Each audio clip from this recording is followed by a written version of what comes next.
Hello, today I'm reviewing this Butterick dressing gown pattern. If you like this video and would like to see more, please don't forget to like and subscribe if you haven't already. So as I mentioned, this is a Butterick pattern. It is pattern 5189. The pattern pack consists of a dressing gown, so this dressing gown, there's no other variations of the dressing gown, and also pyjama shorts. There's also a lady's vest that you can make. So I have actually made the pyjama shorts on this pattern, which come out really well, but today I'm going to focus on the dressing gown in particular. The pattern I've got is from a charity shop, so I've only got two sizes. I've got the large and extra large, and I've made it in the large, so I've added a bit of extra padding to my dress form to try and show you what it looks like, as I don't have the model here to hand, as it is a gift which I'm giving away shortly. Okay, so moving on to the fabric that I've used. So as you can see, I've used this sort of polyester brocade on the outside, and on the lining I've used this terry cloth fabric. So one thing that I did encounter, because the terry cloth is more of a knit fabric and the outside's a woven fabric, I did need to bear that in mind as I stitched. Other issues, the brocade's quite slippery, so you need to be extra careful, and I needed to be careful when pattern matching the pockets. You also need to make sure that it doesn't go out of alignment when you're cutting it.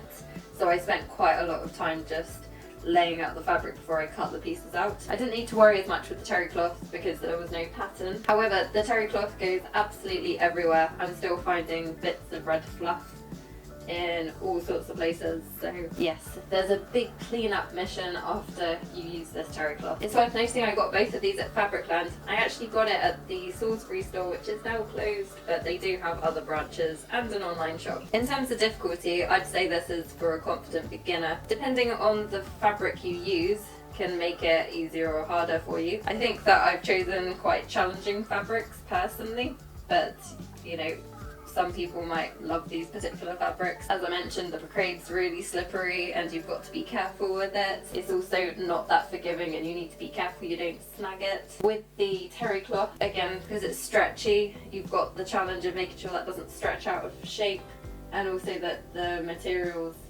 then sit nicely together at the end. So I'd say that's why I wouldn't say it's a complete beginner, because I guess a lot of people are going to choose a toweling fabric of some sort. If you use a regular toweling fabric without stretch, it might be a bit easier, but it depends how thick it is, because then you might encounter issues with your sewing machine. However, saying that, there's no real challenging fastenings on here. There's a bit at the top where there is a sharp corner, which is quite challenging, but I'd say that's the most difficult part, minus adding patch pockets. You know, you don't have to add any zips, no buttons, hooks or fastenings. The only fastening you've got is this tie at the front, which is done separately, and it's very simple. You just stitch the bits together and turn right side out and slip stitch the gap. Construction wise, it's very simple. It's just whatever you choose for your fabric. Saying that, there's quite a lot of top stitching which can be quite challenging when you're a beginner, but if you choose quite a busy pattern on the outside, or it might just drown in the toweling fabric if you did toweling on the outside, so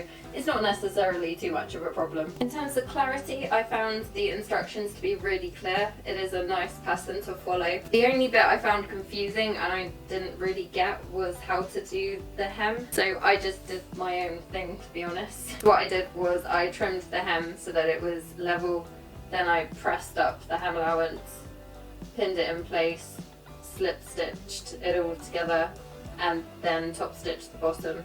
I'm not sure that's what the instructions say though. I read it numerous times and I just couldn't understand it. It might be if I ever made it again I realised what I did wrong, but yeah, that was the only bit that kind of confused me. Moving on to design and fit, I love the design of this pattern. I'm not sure how much I can really say about the fit. I have tried it on, but it is a little bit big for me.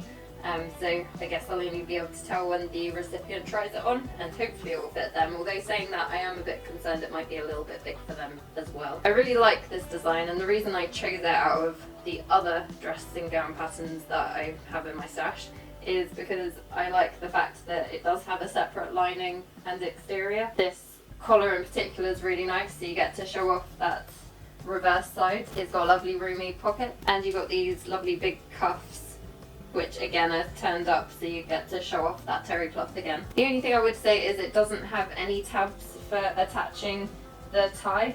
However, this is quite a personal preference on where you'd position it. And I was thinking of making little loops for the ties, but I will probably need to see how it hangs on the person, because I don't want to position it in the wrong place.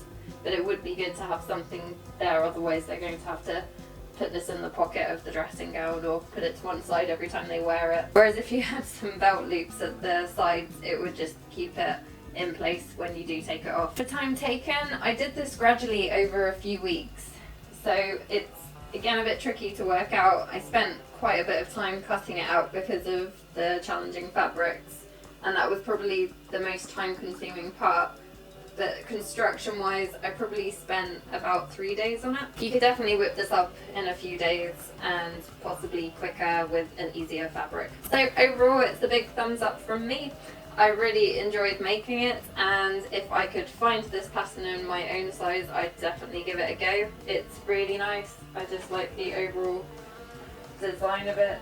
I think it looks quite comfy, and I hope the person I've made it for will enjoy it. That's it for this time. Thanks for watching.